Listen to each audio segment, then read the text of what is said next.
बच्चों कैसे हैं आप। मैं फिर से आपके लिए वीडियो लेकर आई हूँ और हमने जो श्रृंखला शुरू कर दी है प्रश्नोत्तर की, उसमें आगे बढ़ते हैं। कल मैंने 1 से 4 तक आपके बुक के क्वेश्चन कराए थे, उसके अलावा 2-3 जो प्रश्न बन रहे थे वो भी मैंने करवाए थे और भी आगे ऐसे प्रश्न करवाऊंगी जो बुक में नहीं भी हैं लेकिन बन रहे हैं और हमें लगता है आ सकते हैं और आते भी हैं। तो इसी क्रम में हम आज 5 नंबर का जो हमारा प्रश्न है जो कहता है कि जो उसमें शीत युद्ध में परमाणु हथियारों की दौड़ है ना, शीत युद्ध में से हथियारों की होड़ और हथियारों पर नियंत्रण दोनों ही प्रक्रियाएं आरंभ हुई, इसके बारे में हमें समझाना है। तो सबसे पहले तो हम ये जान लें कि द्वितीय विश्व युद्ध में जब अमेरिका ने परमाणु बम गिराया जापान के ऊपर, तब आवश्यकता नहीं थी क्योंकि जापान जो है सरेंडर करने वाला था, पर कहीं ना कहीं वो अपनी क्षमता का प्रदर्शन करना चाहता था, शक्ति का प्रदर्शन करना चाहता था और उसने अपने परम मित्र सोवियत संघ को भी उसके बारे में नहीं बताया और वो परीक्षण कर दिया। ठीक है, तो ये सब प्रक्रिया चल रही थी। इसी के बाद उन्होंने ये सब होड़ शुरू हुई और हम यहाँ शुरू करेंगे कैसे इसको लिखेंगे। तो द्वितीय विश्व युद्ध में अमेरिका द्वारा जापान पर बम गिराया गया जिससे संपूर्ण विश्व को परमाणु बम की क्षमता का बोध हुआ, है ना। लोगों को समझ में आया कि इनकी कैपेसिटी क्या है, इनकी ताकत क्या है। तो विश्व के सारे देश, बड़े बड़े शक्तिशाली जो देश थे, फ्रांस, ब्रिटेन, है ना, रूस वगैरह, ये सब उसमें वो भी आगे परमाणु परीक्षण करने के लिए अग्रसर हुए। और इसमें हम लिखेंगे आगे कि विश्व के प्रमुख देशों में हथियारों की होड़ मच गई। प्रमुख या शक्तिशाली देशों में हथियारों की होड़ मच गई और वो सभी परमाणु बम का निर्माण करने लगे, है ना। परंतु शीघ्र ही सभी ये समझ गए कि ये दौड़ विध्वंसक है, तो इस पर लगाम लगाने की दिशा में कार्य प्रारंभ हुआ। यानी लोगों को ये समझ में आया कि ये हम जखीरा इकट्ठा तो करते जा रहे हैं, लेकिन कभी तृतीय विश्व युद्ध हुआ तो वो जो बम थे बहुत छोटे थे, है ना, 15 और 21 किलो के थे और ये टन के थे, और ये तो हजारों किलो टन के बम जो हैं परमाणु बम बन रहे हैं। तो ऐसे में विध्वंस कितना खतरनाक होगा, इस बात से वो सब परिचित हो चुके थे।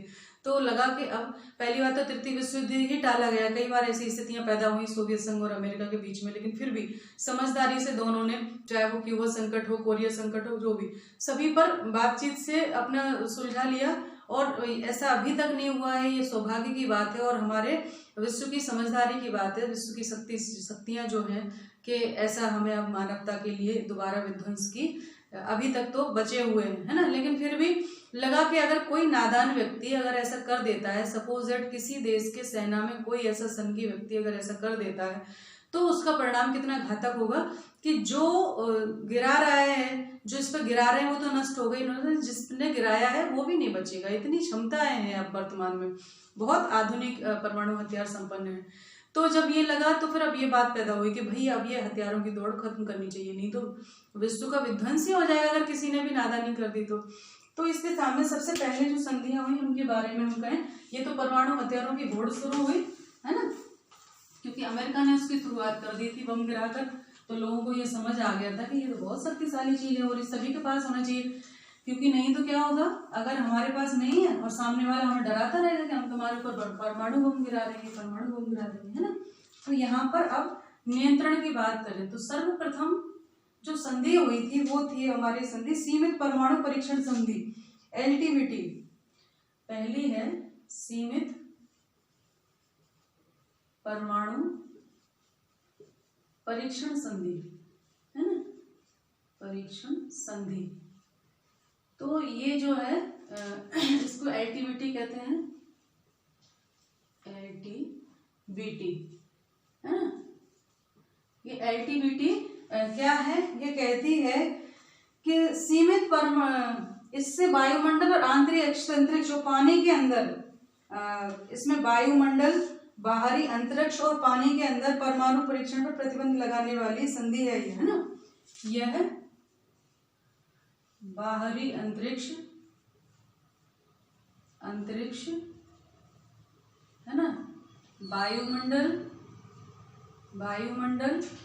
है ना, वायुमंडल के अलावा जो है ये सभी जगह पर इसका क्या था कि ये अंतरिक्ष, वायुमंडल और पानी के अंदर है ना, पानी के अंदर परमाणु परीक्षण पर ये प्रतिबंध लगाती है ना, परमाणु परीक्षण पर पर प्रतिबंध, है ना, प्रतिबंध लगाती है ये वाली संधि। ठीक है, इसके अलावा ये कब से प्रभावी हुई है? ये 10 अक्टूबर 1963 से प्रभावी हो गई। कब से? 10 अक्टूबर 1963 से ये प्रभावी है ना, प्रभावी है। तो ये शुरू हो गई। ठीक है, दूसरी जो थी वो थी परमाणु अप्रसार संधि, सीटीबीटी जिसे कहते हैं, परमाणु अप्रसार संधि, है ना, इसे क्या कहते हैं? सीटीबीटी कहते हैं इसे, सीटीबीटी। तो ये कब से लागू हुई? 1968 में आई थी और भारत ने इस पर अभी तक हस्ताक्षर नहीं किए, क्योंकि ये क्या कहती है? ये कहती है कि परमाणु शक्ति संपन्न देशों को यह हथियार रखने की अनुमति देती है। यह संधि परमाणु हथियार संपन्न देशों को जिनके पास परमाणु हथियार पहले से है ना, संपन्न देशों को हथियार रखने की अनुमति देती है ना, अनुमति देती है। तो ये कहीं ना कहीं लोगों को भेदभाव लगता है ना इसमें। और किसको माना जाता है परमाणु संपन्न देश? जिन्होंने 1 जून 1967 से पहले, है ना, 1967 से पहले जिन्होंने परमाणु परीक्षण कर लिए हैं, उनको ये कहते हैं कि ये परमाणु संपन्न देश हैं और इनको जो है ये रखने की अनुमति है। ठीक, तो ये संधि भेदभावपूर्ण है कहीं ना कहीं, और ये सभी को रास नहीं आई थी। ठीक है, संधि। तो ये क्या होता है, हमने बताया ना आपको, 1 जून 1967 से पहले जिन्होंने परमाणु परीक्षण कर लिए, जिन्होंने परमाणु परीक्षण कर लिए, वह परमाणु क्षमता संपन्न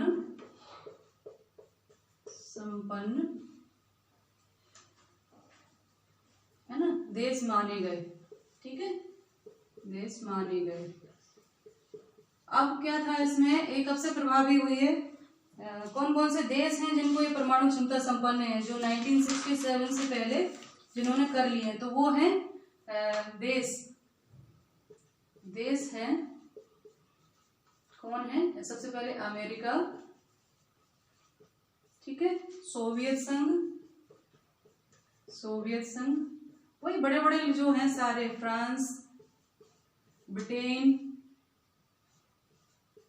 है ना, और चीन भी, चीन है ना, वो देश हैं, ये वाले 5 देश हैं। ठीक है, अब ये कब से प्रभावी? यह संधि जिन्होंने इस पर हस्ताक्षर किए हैं उन सबके ऊपर ये प्रभावी मानी गई है। और कब से? ये 1970 से प्रभावी है, 1970 से यह संधि प्रभावी है ना, प्रभावी है। और इसको क्या किया गया है? इसको 1995 में अनियत काल के लिए इस समय को बढ़ा दिया गया। 1995 से इसका समय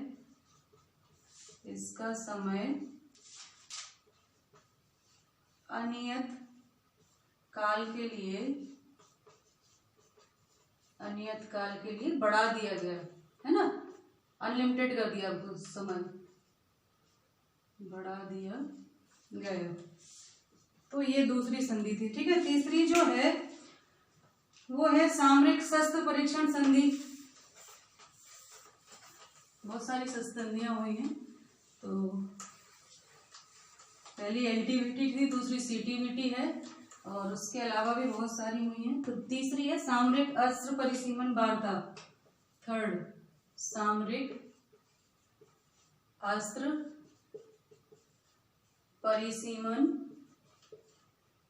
परिसीमन वार्ता,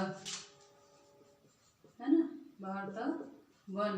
तो ये जो है इसमें एक दूसरे से हथियारों के परिसीमन की बात कही गई है ना। ये 3 अक्टूबर 1972 से प्रभावी है। यह है 3 अक्टूबर 1972 से प्रभावी है।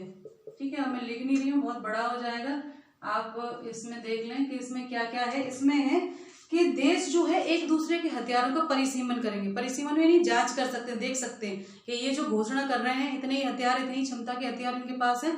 एक दूसरे के जो देश इस पर हस्ताक्षर करेंगे वो एक दूसरे के हथियारों पर निगरानी रख सकेंगे। ठीक है, चौथी जो संधि है वो है सामरिक अस्त्र परिसीमन वार्ता 2। सामरिक, मैं शॉर्ट में करी हूँ, अस्त्र परिसीमन वार्ता 2, है ना, दूसरी वार्ता है ये। और इसमें क्या कहा गया है, ये जून 1979 से प्रभावी, है ना, से प्रभावी है। और इसमें क्या कहा गया है, इसमें हथियारों के परिसीमन से संबंधित संधि पर हस्ताक्षर ये अमेरिका राष्ट्रपति जिम कार्टर और सोवियत ब्रेजनेव ने किए थे। यानी जो दूसरी वार्ता हुई थी इसमें सोवियत संघ के नेता और अमेरिका के नेता दोनों ने जो है इस पर हस्ताक्षर किए थे, 2nd वाली में। ठीक है, 4th वाली में। 5th जो है वो है सामरिक अस्त्र न्यूनीकरण संधि। सामरिक अस्त्र न्यूनीकरण मतलब सबसे कम करना, है ना, करण संधि ये है। और ये कब आई न्यूनीकरण संधि? 1991 से 31 जुलाई 1991 से, है ना, प्रभावी है। और इसमें क्या कहा गया है, इसमें कहा जो राष्ट्रपति जॉर्ज बुश थे सीनियर वाले, वो सोवियत संघ के राष्ट्रपति गोर्बाचोव ने जुलाई 91 को सामरिक रूप से घातक हथियारों के परिसीमन और उनकी संख्या में कमी लाने पर, यानी ये दोनों देशों के नेताओं के बीच में ही हुआ जो विश्व की महाशक्तियां थी, उन्होंने कहा कि घातक जो हथियार हैं उनमें कमी लाई जाएगी। न्यूनीकरण मतलब कम करना, है ना, घातक हथियारों के उसमें कमी लाई जाएगी। तो 1991 में की थी। 6वीं जो है वो है सामरिक अस्त्र न्यूनीकरण संधि 2, इसी का 2nd है। ठीक है, इसको मैं ऐसे कर देती हूँ, ये पूरा का पूरा यही वाली संधि है, बस इसमें 2nd है। ठीक है, और ये जो है 1993 से 3 जनवरी 1993 से, है ना, इस पर हस्ताक्षर किए थे राष्ट्रपति जॉर्ज बुश ने और बोरिस येल्त्सिन ने, है ना। बोरिस येल्त्सिन जो सोवियत रूस के उस समय राष्ट्रपति थे, क्योंकि अब सोवियत संघ तो रहा नहीं था।